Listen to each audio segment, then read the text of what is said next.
Our story begins on a stormy day in an ancient castle dungeon where countless corpses lay piled on the ground, their fresh blood splattered across the path. A girl clutching a blood-stained knife stepped forward and called out to Qin Feng, declaring that he was truly special. Even with a lifespan 100 times longer than normal, he had still managed to make it through the ruins of the ancient gods. However, she added that his journey was about to end because of the artifact he had obtained there.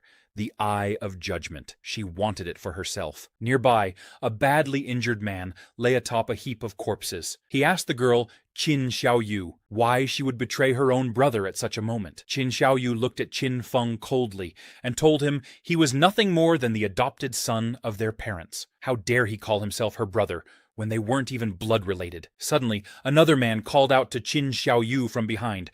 Song Fei. He told her there was no need to hide the fact that Qin Feng had indeed been useful to them in acquiring the artifact. Turning to Qin Feng, Song Fei said he was truly grateful, because without Qin Feng's efforts, he and Xiao Yu wouldn't have been able to obtain this magical weapon. To completely drain Qin Feng's life, Song Fei had even gone to great lengths to stab him with the Soul Reaper sword. Furious, Qin Feng couldn't believe he had worked so hard to support Xiao Yu, taking countless risks, fighting for her, and helping her level up after the game arrived, only to be betrayed. He realized he had misjudged her. Ever since their parents passed away, he had tried to discipline her, guiding her life, but once the apocalypse became reality, she only saw him as somewhat useful. Now that the artifact was in their hands, his value had disappeared. Song Fei charged at Qin Feng to end his life, reassuring Xiao Yu that she needn't worry, he would take care of her. Gravely wounded and filled with rage, Qin Feng shouted that even in death, he would never forgive them. Without hesitation,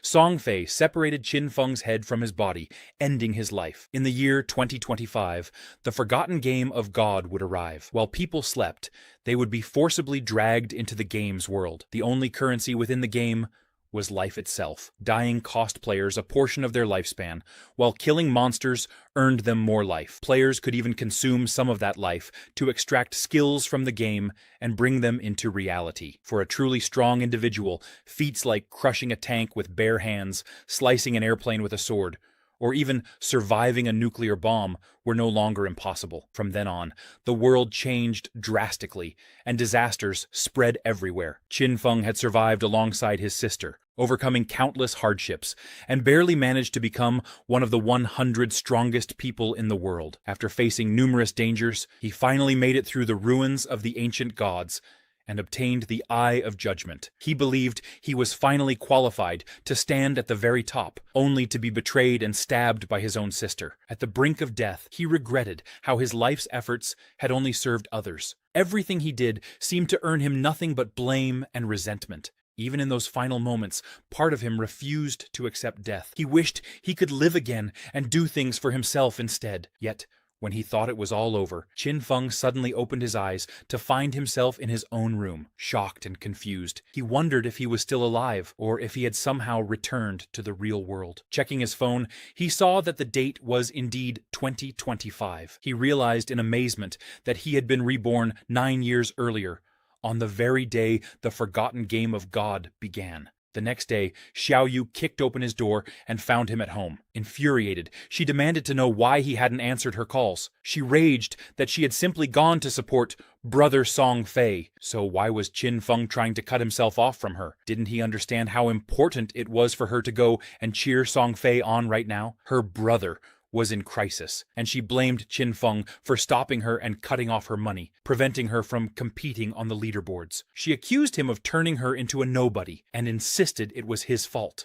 Qin Feng looked at her and remembered that on the day the forgotten game of God was released, the two of them had a huge argument about Song Fei. Before the game arrived, Song Fei was a very famous idol, and Xiao Yu was a die-hard fan. On the surface, Song Fei seemed glamorous, but in reality, he was a scoundrel who secretly cheated many of his female fans out of their money and their bodies. Qin Feng, wanting to protect Xiao Yu from being deceived, had forbidden her from getting involved with him, only to be accused of meddling in her life. Growing more furious, Xiao Yu asked if Qin Feng was pretending not to hear her. She shouted that it was his fault Song Fei had dropped off the leaderboard that month. If Qin Feng hadn't cut off her money, none of this would have happened. She placed the entire blame on him. Before she could say another word, Qin Feng slapped her hard across the face. Xiao Yu collapsed to the floor in tears, screaming at Qin Feng, "How dare you hit me!" Qin Feng looked at her coldly. "I don't have the time or the patience to argue with you today, but if you keep barking, I'll break your mouth." He threw an ATM card at her feet. "This is the money our parents left me. No matter how hard my life has been over the years, I never touched a single cent of it. I'll pay you back everything, so you can't say I owe you anything. For our parents' sake, I won't argue further. But from this day on, I no longer have a sister like you." Xiao Yu stared up at him, crying in anger, as he walked away to his room. Inside his room, Qin Feng brooded over how, in his past life, he had sacrificed too much to protect Qin Xiao Yu, giving up countless opportunities to explore secret places and treasures. Now that he didn't have to worry about her, he wanted to see just how far he could go. Armed with his knowledge of the game from his previous life, he would surge ahead of everyone else. As for my sister, he thought, I'll let her do whatever she wants, but Song Fei, I'll kill him with my own hands. With that, he swallowed some sleeping pills and logged into the forgotten game of God. When Qin Feng opened his eyes, he found himself standing in the grand hall of profession selection, a place filled with innumerable possible classes. He remembered how, in his previous life, his first time here had left him anxious and uncertain, taking hours just to decide on a profession. This time, however, he couldn't afford to waste a second. In his past life, he had chosen the warrior class to better protect Qin Xiao Yu. Although the warrior wasn't weak, it no longer suited him. Without his sister to worry about, his solo leveling would be much faster, and mobility was key. This time, I'll choose the assassin class. The moment he selected assassin, a sudden notification appeared before him. The artifact, Eye of Judgment, has already been bound and activated. Unique attribute unlocked. Might of Judgment. Passive. When entering the game abandoned by the gods, the wielder will automatically obtain the highest quality profession and talents. Qin Feng was stunned. That's the same artifact Xiao Yu stole from me in my previous life, he thought. Then he realized that once an artifact recognized its master, it became useless if stolen. Maybe my rebirth is thanks to this Eye of Judgment, he wondered. Suddenly, another notification appeared. Because of the Eye of Judgment, he had unlocked a hidden profession. His assassin class had transformed into the Shadow, the highest-level hidden assassin subclass. It was entirely different from the warrior path of his previous life, granting immense power right from the start. He recalled that when selecting any profession, there was a minuscule chance of obtaining its superior hidden class. Apparently, the Authority of Judgment could turn that slim possibility into a certainty. What is this power? He mused. The system answered, Authority of Judgment, the most ancient and primordial authority in the universe. Authority prevails over rules and order. Currently, you lack divinity and cannot actively invoke it, but its passive effect is in place. Qin Feng was amazed. An authority that nullifies rules and order? He remembered how, in his past life, it wasn't until the 7th year of the game abandoned by the gods that a powerful figure escaped from Earth, abandoned by the gods, and reached the land of order, revealing humanity's first glimpse of the power of order. Yet even then, no one had ever truly obtained it. And now, he already possessed the original authority, capable of nullifying rules and order. If I can leave Earth abandoned by the gods and reach the land of order, I'll be able to gain divinity and fully activate my authority. Having completed his profession choice, Qin Feng needed a username. Since my profession was born in the shadows, he thought, I'll simply call myself Shadow. The system's explanation flashed before him as he prepared to enter Earth abandoned by the gods. This is a ruined land, teeming with monsters, ready to devour you and steal your life at any moment. Leaving the town to slay monsters will earn you tradable life. However, if you die in the game, half of your life, both tradable and non-transferable, will be deducted. Shelltown is a safe zone where monsters cannot enter, players cannot attack each other, and the life loss rate is 1x. As he stepped into the game, Qin Feng saw many other players, most of whom had just arrived like him. Confused voices filled the area. Some had just gotten home from night shifts, gone to sleep, and now found themselves here, feeling pain that confirmed this was no dream. Qin Feng listened to their chatter and realized the scale of this phenomenon. So many people have been dragged in. Soon, experts from various countries will appear, reshaping the world's order. If I want to stay ahead, I need to act quickly. Time waits for no one. Lost in thought, he suddenly noticed a group of players reappearing in town after being killed by a monster. They were frustrated at how difficult the game was. They had tried to fight a level 1 monster, and together they had only managed to bring its health down by about a third. The monster, however, took out half a player's health with a single hit, and finished them off with the second, sending them back to town with half their total life deducted. Among this team was a blonde-haired girl named Lizzie, who, to Qin Feng's surprise, also appeared to have a hidden profession. She noticed that Qin Feng was similarly unique and approached him. "Hey, wanna team up?" Lizzie asked. "Those monsters out there are really strong, and it's impossible to beat them alone. We learned the hard way. The 5 of us got annihilated once already." Qin Feng politely declined. Annoyed, one of Lizzie's teammates scoffed. "Is he trying to act like a lone expert without even talking to us? The 5 of us couldn't handle those monsters, but he thinks he can do it alone? He must have a death wish." They all chuckled, insisting it was suicidal to venture out there solo. Lizzie checked his profile and noticed his code name was Shadow. She motioned to her teammates and said, "Let's see what skills he has. Even if he fails, we might learn more about the monsters. Or at least," she smiled grimly, "we'll see how he dies." Qin Feng wastes no time and heads straight into the forest to hunt monsters. Unbeknownst to him, the blonde-haired girl, Lizzie, and her teammates follow at a distance. After being dragged into this strange land abandoned by the gods, Lizzie quickly realized how dangerous it was. With years of experience as a veteran gamer, she had formed a party to level up, but none of them expected that the very first monster outside the newbie town would annihilate them. Lizzie notices something unusual about Qin Feng. His starting weapon differs from hers.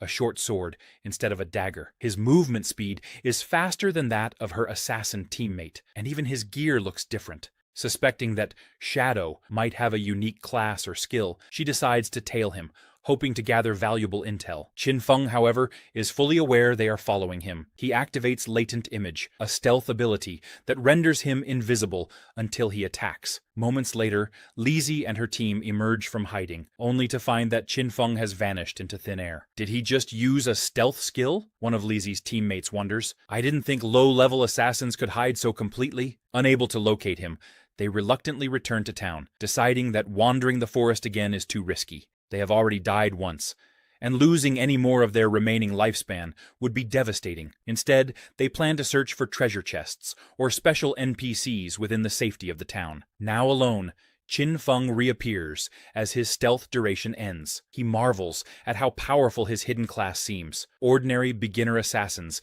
can be exposed easily at this level, yet his shadow class remains undetectable by either players or monsters in these early stages. He also knows the starting town offers little help in increasing combat power. It serves mainly as a refuge. In this godforsaken game, the weak are merely prey. He checks his status window, recalling that every new player starts with 10 points in each attribute. Different classes add bonuses on top of that. In his previous life, his warrior class granted only +3 strength and +3 constitution. Now, his hidden class Shadow provides bonuses to all attributes, and a staggering +8 agility. He even gains 5 extra attribute points to allocate freely. While many players initially boost strength or spirit for higher damage, Qin Feng knows from experience that no matter how much early damage you can deal, monsters can still crush you if they land a hit. Speed is the key. He allocates all his free points into agility. Suddenly, he hears a strange noise from behind a tree and spots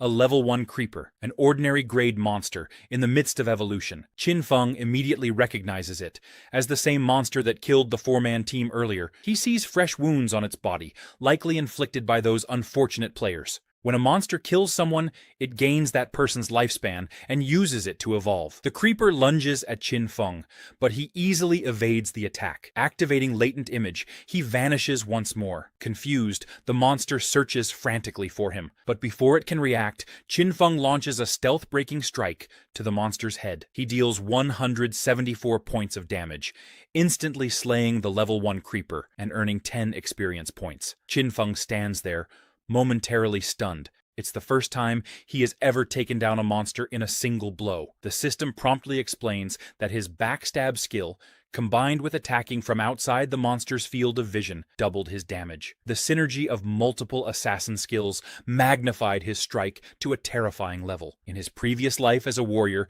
he could only deal around 40 damage on a critical hit. Taking down a creeper was a slow, hard-fought battle, one he often did while sharing resources with Qin Xiaoyu. Now, free from those obligations, he quickly checks the loot. The rewards include 3 days of transferable life, 54 years, and 155 days of non-transferable life. He's a bit puzzled at the relatively small total, given that the creeper likely absorbed over 100 years from the players it killed. Still, life exchange mechanics are complicated, and it's not worth dwelling on. Just when he thinks he's done, the Eye of Judgment unexpectedly activates. A system prompt informs him that he has obtained the talent, Infinite Evolution. Infinite Evolution, original main talent. When you kill monsters in solo mode, there is a chance to gain evolution points.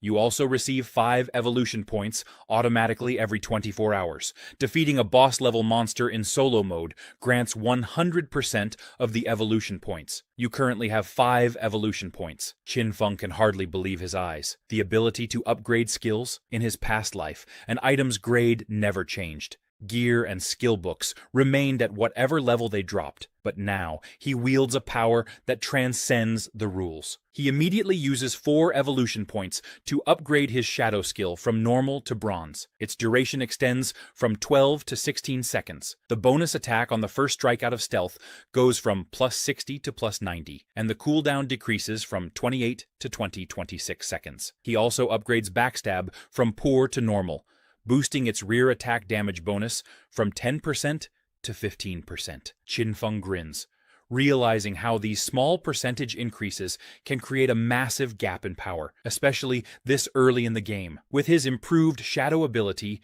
his stealth now lasts 16 seconds. And with eventual mastery, it can double to 32 seconds. At that point, he might even chain it into near-infinite invisibility. If he'd had this upgrade a few moments earlier, he could have killed the creeper even at full health in a single hit. Suddenly, a voice interrupts his thoughts. Turning around, he sees 2 new players who have just entered the forest. One brags to the other, "I could take down at least 10 of these monsters. This game is a piece of cake." The girl beside him, clearly impressed, adds, "You're amazing, Brother Gangzi. None of these creatures stand a chance." In that instant, Qin Feng notices a giant spider monster lurking just above them, poised to attack. Qin Feng immediately activates his initial skill, Shadow, becoming invisible. Seeing him vanish, the player with a sword and shield laughs smugly, assuming Qin Feng ran away because he was intimidated by his muscular form. He has no idea Qin Feng disappeared not out of fear of him, but of the monster lurking behind them. By the time the pair realizes what's happening, it's already too late. A spider-like monster ambushes and instantly kills them. This creature, known as the Nurse, is a level 1 bronze-ranked novice boss, with around 1,600 HP, far too powerful for a typical newbie to handle. It also commands a swarm of smaller spiders, making it even deadlier. For Qin Feng, however, it's a golden opportunity to test his upgraded skills. He dashes forward while still invisible and breaks stealth with a powerful strike,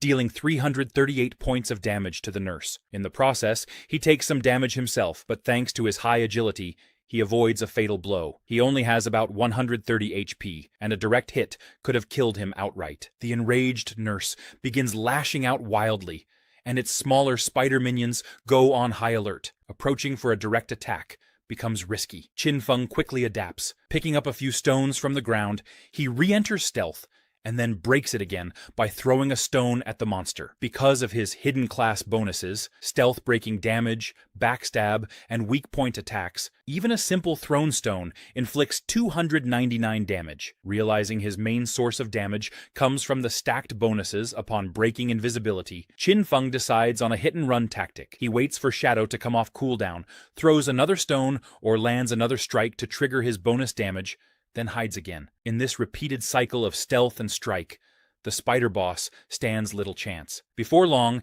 he slays the Nurse and gains enough experience to reach level 2. At that moment, a worldwide system announcement rings out. Player Shadow has killed Nurse, bronze rank, and is the first to reach level 2. The level leaderboard for Shell Village is now open. All around the globe, players are stunned. Many of them have been killed by basic monsters multiple times, yet someone has already defeated a bronze-ranked boss solo. The blonde-haired girl, Lizzie, and her teammates, still in disbelief, realize it must be the same Shadow who refused to join them. Meanwhile, the warrior who was just slain by the spider also sees the announcement, wondering who on earth this Shadow could be. His companion recalls the invisible assassin they encountered and suspects it might be him. Back in the forest, Qin Feng surveys the aftermath. He earned 300 experience points, enough to reach level 2, along with 2 evolution points and 1 reputation point for opening the Shell Village leaderboard. Unfortunately,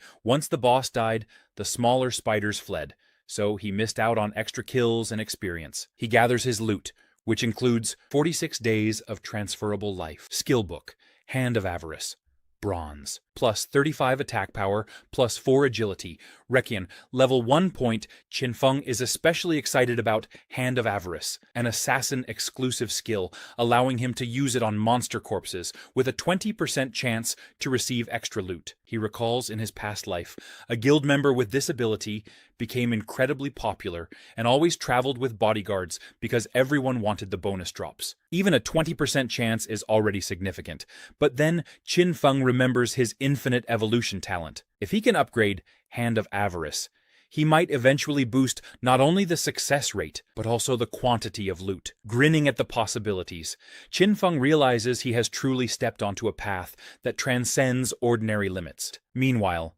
in the real world, Xiao Yu arrives at school, still furious about what happened the previous day. One of her friends asks if she's going to call her brother and apologize, mentioning that they skipped an exam the day before just to secretly cheer on Song Fei. Her friend assumes Qin Feng must be really angry about it. Xiao Yu, however, snaps back. "I didn't do anything wrong. Why should I apologize? If it weren't for him, we wouldn't have almost missed the entrance time yesterday. He should be the one apologizing to me." Her friend remarks that Qin Feng is a kind brother who treats Xiao Yu really well, and that sometimes she envies Xiao Yu for having him. This only makes Xiao Yu angrier. "If you like him so much, why don't you take him? He meddles in my business all day, and he's not even my real brother. Brother Song Fei is enough for me." Noticing a red mark on Xiao Yu's face, her friend asks what happened. Xiao Yu lies, saying she tripped and fell. She doesn't mention that it was Qin Feng who slapped her. When they enter the school and head toward their classroom, they see a large crowd gathered outside. Inside, one of their classmates, Zhang Wei, is asleep at his desk, and his entire body has become semi-transparent. Xiao Yu's friend asks another student what's wrong with him. The classmate replies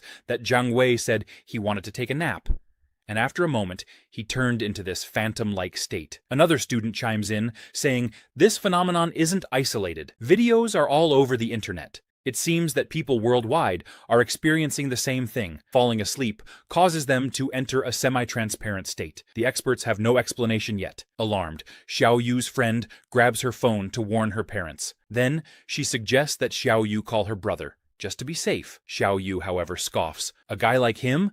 It'd be better if he just dropped dead. Inside the game. Meanwhile, Qin Feng successfully upgrades Hand of Avarice from bronze to gold. Its chance of obtaining extra loot from monster corpses rises from 20% to a staggering 70%. Testing it on a fresh kill, he activates Hand of Avarice and gains 2 evolution points plus 46 days of transferable lifespan. Delighted, he sees he now has enough points to push Hand of Avarice closer to +3, at which point it will grant a 100% chance of extra loot. Time in the real world keeps passing, and Qin Feng knows the governments must already be scrambling to understand what's happening. More people will soon flood into this game. Before that happens, he intends to race ahead in power. He equips his bronze-grade corrosion dagger plus 35 attack plus 4 agility, and reminds himself that before long, everyone will realize that skills and equipment from the game can be extracted into reality,